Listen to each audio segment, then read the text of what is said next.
An award-winning novel is about to make its jump to the big screen, and I am here on the TIFF red carpet for the Goldfinch. It's a supporting role, and that's always more difficult to come in and because the book is so rich. To come in with limited time and still give her, hopefully, weight and presence, and you feel the story. It's all circumstance. All these people, they keep hitting each other like lightning bolts that then creates a ripple effect in their lives that moves, this story on and on and on. And that's so natural what happens to us, as human beings. So it's completely relatable to just how we exist as humans. And I think that this movie's about people we meet our destiny. He meets this woman, this girl, at an art gallery. He looks at her, he sees her, the explosion happens, they're fused in a weird way throughout life. He meets Boris in this weird desert in Las Vegas. They're fused for life. All the events come back together. So who they meet is their destiny. I think it's so cool. But you got to work with some amazing people on this film. It's got to be cool to work with Finn Wolfhard, Nicole Kidman's on this project, Ansel Elgort. What was that like for you? That was really cool because I'm a fan of all of their work, and it was really cool seeing them in action, being a part of something that they're a part of. Taking on this project, and the novel was so beloved, an award-winning novel. How do you start? Where do we begin?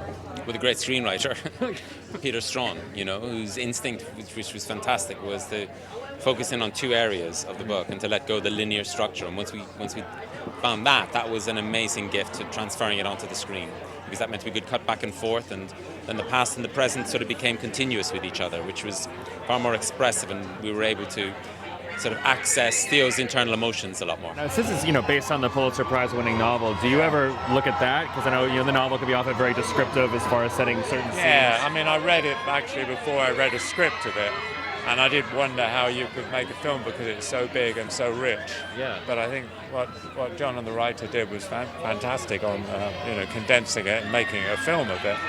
I usually, if a film is based on a book, I usually read the book because there's usually details in it. You're at TIFF, premiering the film. This is fun. This Yes. is a lot of fun. The cast is here. I'm working with an amazing cast, too. I know it's probably hard to pick a favorite, but if you had to pick a favorite, come on. Nicole Kidman. I don't want to Finn. pick a favorite. And Finn Come on. Wolfhard's pretty cool. Pretty fun. Finn's awesome. Sarah is incredibly funny, and Nicole is obviously such a legend, and being around her was great.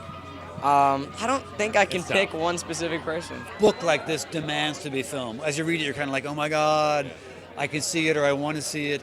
And in an odd way, not everybody has the patience for a book that's 700 pages. That's true. So they get to watch the book.